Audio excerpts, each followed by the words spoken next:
I pulled into my mother's driveway just before 10 on Christmas morning, balancing a bakery box on one hand and a garment bag on the other.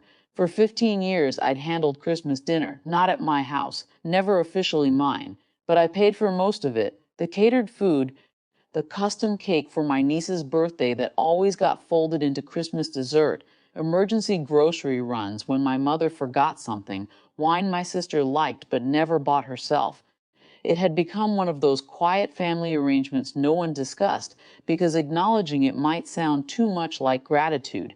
I was useful enough to finance tradition, not central enough to belong to it. When I stepped inside, the house already smelled like cinnamon candles and catered ham. My sister Amanda glanced up from the dining room and froze for half a second before pasting on a smile that didn't reach her eyes. "Oh," she said, "you're early." I laughed softly. "By 20 minutes." Then I saw the table. Every place was set, my mother, my stepfather, Amanda, her kids, and sitting where my name card usually was, where it had been every year since Mom started doing assigned seating for better photos, was some broad-shouldered man in an expensive sweater. Sipping coffee like he'd always belonged there, Amanda rushed in. "This is Trevor." Trevor stood halfway, awkward but unaware. Mom appeared from the kitchen, drying her hands, and then came the sentence. "We're kind of just doing immediate family this year." It was said lightly, casual. Like this was logistical, not cruel. I remember looking at her, genuinely unsure if she understood what she'd said. I was her son. I had literally paid the catering invoice 3 days ago, but there it was. Trevor, the boyfriend of 4 months, counted. I didn't. Nobody yelled. Nobody apologized. Demanda gave me that tight expression people use when they've already decided you're difficult for noticing mistreatment. So I smiled, not dramatically, not broken, just the kind of smile you use when something finally makes sense. "Got it," I said. I set the bakery box on the counter, put the garment bag back in my car, and I left no slammed door, no tears, just tires rolling over gravel. For the first 20 minutes I drove without music. I kept thinking maybe someone would call Mom, maybe, or even Amanda, realizing how grotesque it all looked. Instead, at 10:07, my phone buzzed, family group chat, a message from my cousin Lisa. Thank God the downer left. No hesitation, no accidental phrasing. Just clean, casual contempt, sent to the group by mistake, I assume, instead of privately. 3 dots appeared, then vanished. No correction, no defense. That was the moment something in me cooled permanently. At a red light, I opened my banking app. Our family's holiday credit line was under my name. I'd established it years earlier after Mom's divorce, when money got tight and just for emergencies became annual dependence. I closed it, then I opened the catering portal, canceled the final payment, the bakery order for the birthday cake. Custom, non-refundable on their end unless canceled before noon. Canceled. Wine delivery canceled.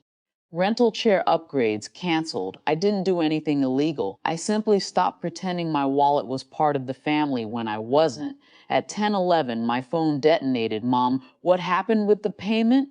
"Amanda, are you serious right now?" Unknown number. "Trevor, apparently." "Man, I think there's been some misunderstanding." Then Lisa. "Wait, did you cancel Christmas dinner?" For the first time all morning, I laughed. Not because it was funny, because suddenly my role was visible. Not son, not brother Feitgaw. I pulled into a coffee shop parking lot and sat there watching messages multiply. My mother called 6 times. Then my stepfather, who had barely spoken to me beyond golf scores for a decade, left a voicemail.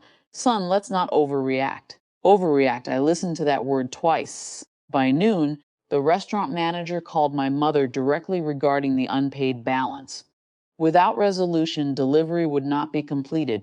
My mother, for perhaps the first time, had to explain that the person financing Christmas had not, in fact, been included in Christmas. That conversation, I imagine, was clarifying. I did not return. I spent the day at a quiet hotel restaurant 40 minutes away, ordered my own meal, ate slowly. It wasn't triumphant. That's the part people misunderstand. There was no victorious, swelling music. I felt grief, embarrassment, relief. Like finally setting down something heavy you hadn't realized you were carrying. In the weeks after, Amanda sent furious paragraphs about punishing the kids. My mother alternated between guilt and indignation. Lisa never apologized. But something irreversible had happened. I was no longer available by default. Birthdays became smaller. Thanksgivings required budgeting. Family plans started depending on confirmed deposits instead of assumptions.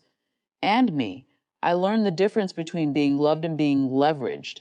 The next Christmas, I took a vacation overseas. My phone stayed on silent. Mom texted a photo of their dinner. Smaller, simpler, no assigned seating, just a folding table. Merry Christmas, she wrote. I stared at it for a long time before replying. Merry Christmas. Nothing more. Because forgiveness, I've learned, doesn't always mean reentry. Sometimes it just means you stop financing your own exclusion.